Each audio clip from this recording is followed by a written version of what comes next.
Welcome back. Our first guest today has written a trilogy of books thus far: Dating Dead Men, Dating Is Murder, and her latest book out, Dating X. She is a hysterical writer. And when you think about the term LOL, when people send you emails, laugh out loud, you do laugh out loud when you read about Wally Shelley, her character. Please welcome Harley Jane Kozak. Hey there, how are you? Thank you. What a treat to have you here. Thank you. How did your children let you get away? Well, they're in school, so they don't have anything to say about it, as long as I get home in time to pick them up. That's great. That's great. And we will get you out of there for that. Now, you have twins. Mm-hmm. I have kindergartners, a boy and a girl, and I have a second-grade daughter as well. Oh, that's fun. That's fun. Yeah. And when backstage you were talking about a conversation that two of them had about you being when you were scolding them or telling them to behave. Could you share that? Yeah. My twin daughter told me that I was being mean. I said, well, that's my job. I'm your mom. She said, it is not your job to be a mean mommy. And my son said, you know, she's not just a mommy. She also writes books. Is that great? It's great they recognize that. Yeah. How can you write with such young children? How did you find the time to do that? Well, I started writing my first book. It took me 9.5 years. So when I started it, I was still actually single and dating. In the course of writing it, I wrote it about dating. Obviously, it's called Dating Dead Men. I was dating mostly live men at the time, and one of them turned into my husband, and then I proceeded to have 3 children. So by the time my twins were actually 3 months old when I sold my first book in a 2-book deal. And when my editor said, we would like a sequel, how fast do you think you can write it? And I said, I have no idea. My first book took me 9 years. And she said, well, you need to work a little faster than that. In the publishing business, we like things a little faster. And I said, well, she said, how about a year? And I said, well, I just gave birth to twins. And she said, then take 15 months. So I mostly did it with the help of a wonderful au pair who ended up in my second book. And I had to finish the book in a bathroom upstairs because I could lock myself in the bathroom. There was a little vanity where I set up my computer, and the children thought I was gone.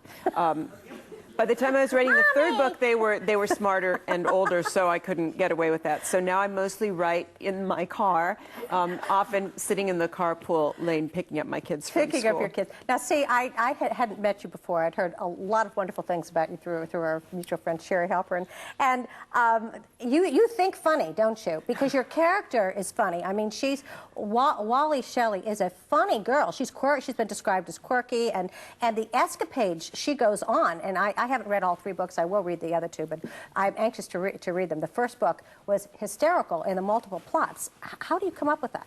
You know, it really is the way my mind works. I throw in everything but the kitchen sink, and my job in the second and third and fourth and fifth draft is to weed out stuff, the problem is if you take out one subplot, if I'm trying to juggle 6 subplots and that's too many and I take out one, it affects everything else. It's like needlepoint, you know, you remove one color and the picture isn't right. So it's, I wish that I had a more straightforward mind, but I just don't. I'm a multitasker like most everybody I know who's female and raising children and working. We have to be. Yeah.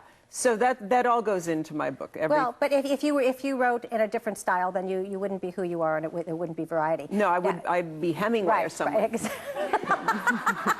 I'd love to see you rewrite Hemingway. Now, you weren't always an author. You were an actress, and still are an actress as well. We have a clip from one of the movies. Can we bring that up? This is from Parenthood. This is very cute with Rick Moranis. Well? Why are you pouring water through my diaphragm? To check. To see if it's okay. You didn't know I did that, did you? No. Obviously not, or you wouldn't have tried this. Are you accusing me of making that hole? No, a woodpecker came in here, went into the bathroom, opened the drawer with his little wing, and pecked a couple of holes in your diaphragm. I can't believe you would jeopardize our plans, Susan. Remember what we read? A vast majority of truly exceptional people are either only children or firstborn with at least a 5-year separation between sibs. We agreed, No, you agreed, and they're not sibs. They're babies, and I want to have another one. So this is how you go about it? By vandalizing a contraceptive device? Because you won't discuss it with me. I did discuss it with you years ago. Well, I think we were wrong. Well, I think we were right. And I'm not discussing it again. That's great. That's great. I love that. I love that. What was it like working with Steve Martin and with Rick? Was it a fun experience? Oh my God! You know what? It was so early on in my movie making career that I didn't. It took me at least 2 weeks just to relax and worry about not worry about getting fired. Rick Moranis actually talked me through. He was the best friend you could have on a movie set. He was a great guy. Steve was also great. He's such a big star and he's such a genius that his fame is almost, I think, oppressive to him. He can't walk down the street, whereas Rick can walk down the street. So so I think it's life's a little easier for him. I think that. If that movie were to happen now in my career, I would have a much better time. But I actually did have a great time once I was able to relax a little bit. I'm sure you did. I know I did Happy Days. It was one of the first shows that I was on, and I was a nervous wreck, and I really was. In fact, I almost broke Fonzie's nose, and I thought Gary Marshall was going to kill me. So, but now looking back, you can take a step back, and you can bring a lot more to roles. Do you prefer acting over writing? Oh, I hardly act at all anymore. My acting career almost came to an end with my first pregnancy. I was on a series, and I said, I'm pregnant, and they said, oh, could you go home and sit this one out? And so that was bummer. That was kind of the end of my career, but it was okay because I was already beginning to see the handwriting on the wall. The roles were getting a little less interesting as I was hitting 40, and I thought, you know what? Writing is so much fun. You can do it in your pajamas. You can do it with no makeup on. Nobody cares what you look like. Right. You can do it without auditioning and without having to have someone say yes to you. You can do it. Or the rejection. You can do it exactly. Well, I mean, it has its own set of rejection, and the publishing industry is not that much warmer and fuzzier than showbiz. But it is a wonderful thing because you can do it without anybody's permission. You can write a book, whether it gets published or not, you can write it. Now, your main character, your central character, your sleuth, Wally, is she someone that you have, how did you come up with her?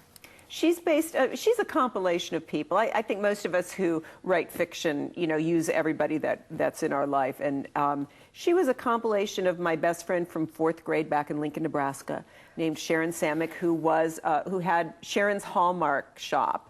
A greeting card shop back in Lincoln. So I took sort of Sharon's persona and her greeting card shop, and I set it in the midst of LA in a bad section of town, and just a wild, fun ride. Fun ride. Please get the books. Harley's an incredible writer. You will laugh out loud, and you will enjoy her stars. Thank you so very much for coming on the show. We'll look forward to seeing the book 4. Stay tuned. Deborah Pratt coming up.